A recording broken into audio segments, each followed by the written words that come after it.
Yo, what's up guys? It's Probably the RC Guy, and this week we're back with another episode of the NR-200 in the F450, and I got something a little cool today. The gears were turning, and I figured we're going to do a custom exhaust. So I went to my local hobby store and I picked up a couple things. Instead of it just coming out the side and being boring, I wanted to do a full-length exhaust down the chassis. So I picked up this 5.5mm aluminum tubing, which is very flexible, thin-walled, which fits perfectly with the exhaust.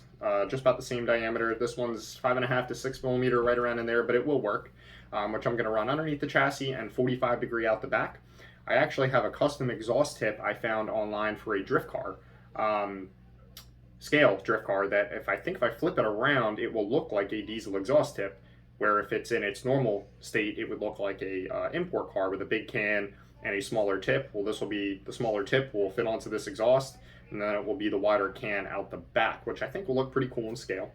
I also picked up this Dubro 45 degree exhaust deflector. This is to go on a nitro engine's muffler.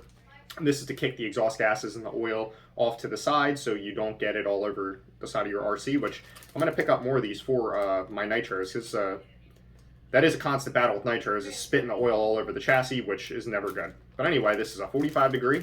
It fits perfectly on the stock exhaust manifold. It will make a 45 degree bend, and then from there I'll be able to bend the pipe down the rest of the chassis, which I think is going to work out pretty good. And we can always buy more of these and use this 45 degree bend instead of doing such a tight bend with the metal, and it simply just secures with zip ties. This is high temp and it's meant for exhaust. So I think this will be pretty cool. When you're running into a custom build like this, you may have issues. It may end up hitting the transmission, but we won't know until the transmission is in and I'm on that step. If it does, I'll buy another tube and I'll bend another tube. When you're doing a custom build like this, you run into a lot of issues. There's a couple times you have to redo things, but that's all the fun of it, right? So I'll stop talking. Let's get into this awesome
what we came up with. Nice little bends. They're not mandrel bends. Now there's something to keep in mind. This is very thin wall tubing, so what we did was we actually filled the tube with, you're supposed to fill it with sand. I actually used salt from my saltwater fish tank and jammed it in there as good as I can. The bends still have a couple little kinks, just like you would find at a, like an exhaust shop. But again, we're not going for 10,000 max horsepower with this thing. Like I said, I used to build custom cars. If this was a performance car, yeah, these not okay.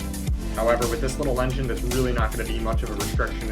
It's not going to make a break it. It's not going to make a huge difference. We were not able to fit the exhaust tight enough here in between the upper control arm, and I also know it's going to get in the way of the transmission, so I chose to run it outside the frame rail here and then cross over in the back, because again, we cannot make tight bends with this. But I still think it's going to look pretty cool, so I just have to clean up the end here, and then we're going to get this installed. Let's do it.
Alrighty guys, and that's all the time we had for today. I really hope you enjoyed this episode. I think this exhaust came out super cool.